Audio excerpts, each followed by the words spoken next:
नमस्कार। BSc part third के physical chemistry की चैप्टर स्पेक्ट्रोस्कोपी में आज हम रमन स्पेक्ट्रम की स्टडी करेंगे। जब कोई मोनोक्रोमेटिक लाइट या एक वर्णीय प्रकाश किरण किसी सैंपल पर या किसी पदार्थ पर इंसिडेंट होती है तो उसका काफ़ी भाग तो पारगमित या ट्रांसमिटेड हो जाता है और कुछ भाग अवशोषित हो जाता है और कुछ भाग प्रकीर्णित या स्कैटर्ड हो जाता है। यदि प्रकीर्णित या स्कैटर्ड रेडिएशंस की फ्रीक्वेंसी इंसिडेंट रेडिएशन की फ्रीक्वेंसी के समान है तो ऐसे प्रकीर्णन को या ऐसे स्कैटर्ड रेडिएशंस को रैले प्रकीर्णन या रैले स्कैटरिंग कहते हैं। सर सीवी रमन ने इंसिडेंट रेडिएशन के परपेंडिकुलर स्कैटर्ड रेडिएशन को स्पेक्ट्रोग्राफ द्वारा देखा और बताया कि जो प्रकीर्णित विकिरण है, जो स्कैटर्ड रेडिएशंस हैं, वो कई लाइनों का समूह है। इन लाइनों की फ्रीक्वेंसी या इन लाइनों की जो आवृत्ति है वो विकिरण की आवृत्ति के से कम या अधिक होती है। तो इस प्रकार के प्रकीर्णन को रमन इफेक्ट कहते हैं। अगर हम डायग्रामेटिक देखें तो जब कोई रेडिएशन किसी सैंपल पर इंसिडेंट होती है तो उसका काफ़ी सारा भाग तो ट्रांसमिटेड हो जाता है, कुछ भाग एब्जॉर्ब हो जाता है और कुछ भाग स्कैटर्ड हो जाता है। अगर प्रकीर्णित या स्कैटर्ड लाइट की रेडिएशन इंसिडेंट लाइट की रेडिएशन के समान है तो ये हमारी रैले लाइन या रैले इफेक्ट कहलाएगा। लेकिन अगर स्कैटर्ड लाइट की रेडिएशन इंसिडेंट लाइट की रेडिएशन से डिफरेंट है या भिन्न है तो इससे हम रमन इफेक्ट कहते हैं या रमन प्रभाव कहते हैं। अब ये स्कैटर्ड लाइट की रेडिएशन इंसिडेंट लाइट की रेडिएशन से कम या अधिक हो सकती है।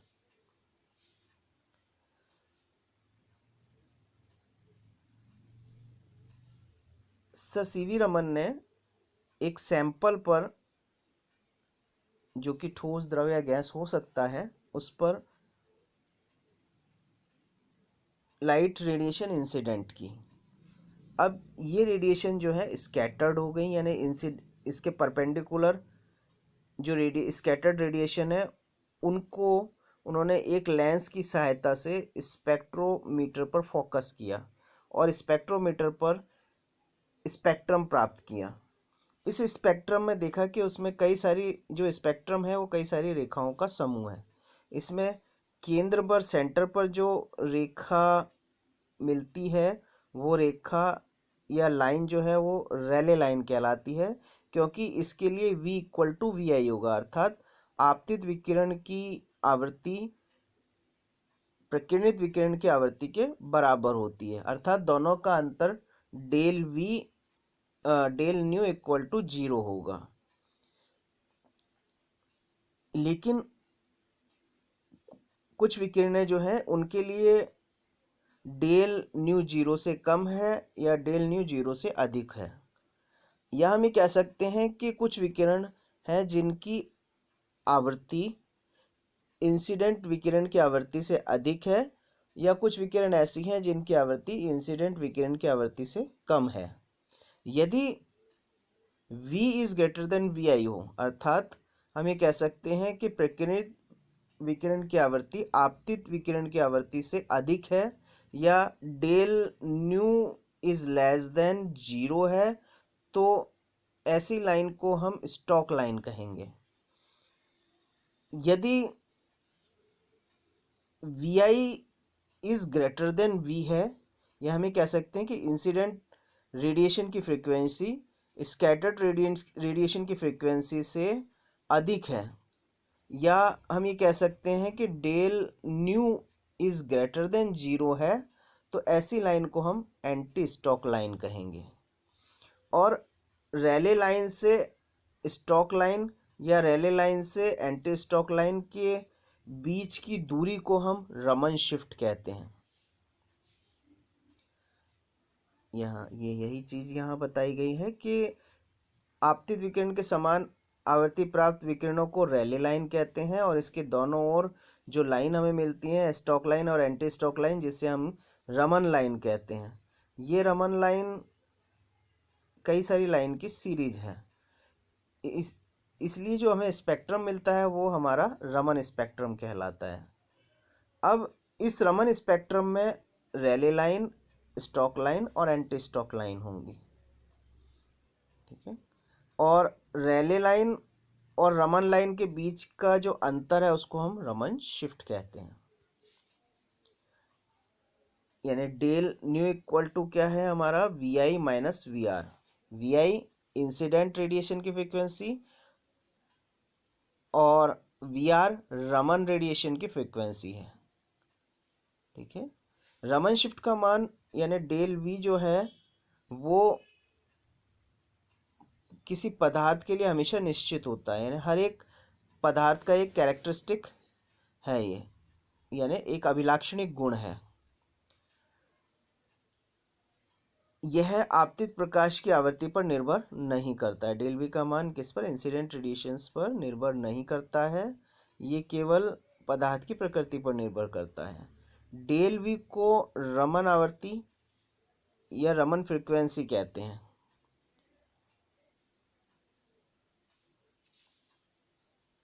अब हम देखें कंसेप्ट ऑफ पोलराइजेबिलिटी, या हम क्या या और कहें कि classical theory of Raman effect, यानी ध्रुवणता की संकल्पना या रमन प्रभाव का चिरसम्मत सिद्धांत।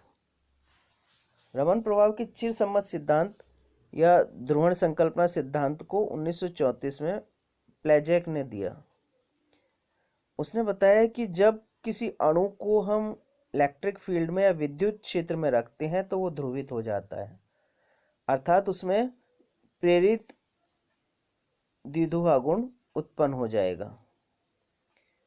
यह प्रेरित द्विध्रुव गुण है, इसकी मात्रा विद्युत क्षेत्र E की तीव्रता और अणु की ध्रुवणता अल्फा पर निर्भर करती है, अर्थात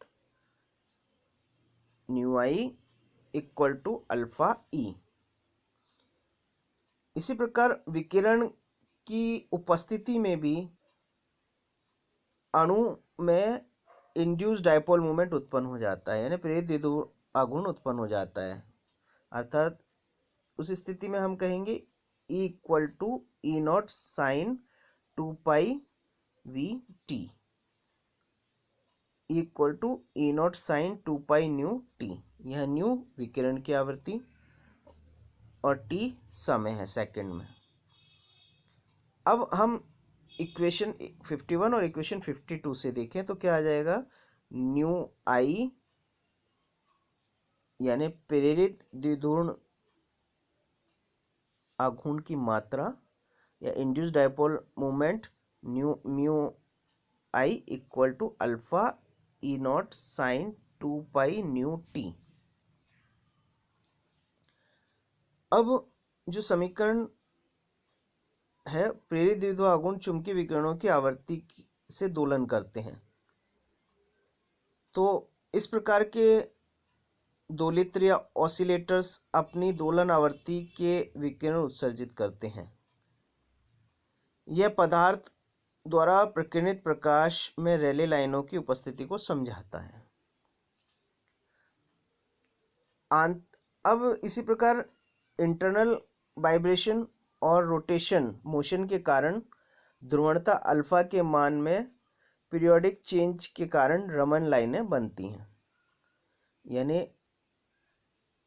रैले लाइनें क्या होंगी, जिसके लिए frequency del nu equal to 0 होगा, लेकिन यानी इंसिडेंट रेडिएशन की फ्रीक्वेंसी स्कैटर्ड रेडिएशन की फ्रीक्वेंसी के समान होगी, लेकिन रमन लाइनों में ये डिफरेंट होगी, यानी इंसिडेंट रेडिएशन की फ्रीक्वेंसी स्कैटर्ड रेडिएशन की फ्रीक्वेंसी से भिन्न होगी। यह भिन्नता का कारण क्या है, इनमें इंटरनल वाइब्रेशन और रोटेशनल मोशन, जिसके कारण ध्रुवणता के मान में पीरियोडिक चेंज होता है और रमन लाइनें बनती हैं।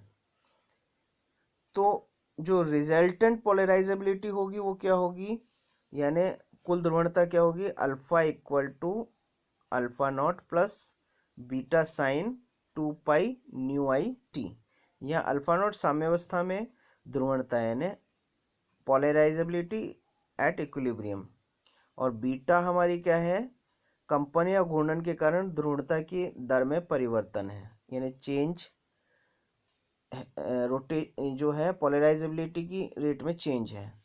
और न्यू आई अणु की आंतरिक गति की आवृत्ति या कंपन या रोटेशन की आवृत्ति है। अब हम इक्वेशन 54 और 53 को देखें तो क्या है, तो हमें इक्वेशन क्या मिलती है, nu I equal to alpha not plus beta sine 2 pi nu I T E not sine 2 pi V T. ठीक है, या हम ही कह सकते हैं mu I equal to alpha not E not sine 2 pi nu T plus beta E not sine 2 pi nu I T dot sine 2 pi nu T. इस equation को अगर हम सॉल्व करें तो क्या मिलेगी हमें इक्वेशन, यानी हमारी sine theta two sine theta sine five equal to होता है cos theta minus five minus cos theta plus five, यानी इसके आधार पर इस इक्वेशन को हम सॉल्व करें तो हमें क्या मिलेगी equation, nu I equal to alpha not E not sine 2 pi V T plus half beta E naught cos 2 pi nu minus nu I into T minus half beta E naught cos 2 pi nu plus nu I, यहाँ nu zero, यहाँ nu naught नहीं है, nu I into T है। अब इस equation में हम, यहाँ आई है ये, इस इक्वेशन को हम देखें, इस इक्वेशन में न्यू आई के 3 पद हैं, एक ये और एक ये। अब अगर न्यू इक्वल टू न्यू आई होगा उस स्थिति में हम क्या कहेंगे कि हमें रैले लाइन मिलेगी। लेकिन अगर हम सेकंड और थर्ड स्टेप में देखें, यानी द्वितीय और तृतीय पद पे देखें, तो द्वितीय पद में हमें क्या मिल रहा है, न्यू माइनस न्यू आई, और तृतीय पद में न्यू प्लस न्यू आई मिल रहा है, यानी न्यू माइनस न्यू आई, न्यू प्लस न्यू आई। तो हम ये कह सकते हैं कि जो दोलित्र द्विध्रुव आवर्ती है वो न्यू माइनस न्यू आई व न्यू प्लस न्यू आई के विकिरण उत्सर्जित करते हैं। ये रेले लाइन के दोनों तरफ रमन लाइन की उपस्थिति को समझाते हैं, यानी स्पष्ट करते हैं कि अगर न्यू माइनस न्यू आई है या न्यू प्लस न्यू आई है तो ये रमन लाइन है, और न्यू इक्वल टू न्यू आई है तो रेले लाइन है। अब कम आवर्ती यानी न्यू माइनस न्यू आई वाली रेखा को हम स्टॉक लाइन कहते हैं, और हाई फ्रिक्वेंसी यानी उच्च आवृत्ति न्यू प्लस न्यू आई वाली रेखा को हम एंटी स्टॉक लाइन कहते हैं। और यदि बीटा का मान 0 हो तो, यानी ये जो बीटा है इसकी वैल्यू अगर 0 है तो 0 होने पर क्या हो जाएगा, nu I equal to alpha 0 E not sine 2 pi V T, अर्थात इसमें रमन लाइन उपस्थित नहीं होगी, केवल एक ही लाइन हमें मिलेगी बीच वाली, जिसे हम रैले लाइन कहते हैं। यानी इस लाइन की फ्रीक्वेंसी इंसिडेंट लाइन की रेडिएशन की फ्रीक्वेंसी के समान होगी, अर्थात इसमें अणु जो है रमन इनएक्टिव होगा, यानी रमन असक्रिय होगा। अतः अणु, हम क्या कह सकते हैं कि अणु के रमन सक्रिय होने के लिए आवश्यक है कि अणु की कंपन या घूर्णन गतियों के कारण आणविक ध्रुवणता में परिवर्तन अवश्य होना चाहिए। यदि कंपन और ध्रुवण गति के कारण अगर उसकी ध्रुवणता में परिवर्तन नहीं होता है तो यौगिक क्या होगा, रमन इनएक्टिव होगा। Thank you.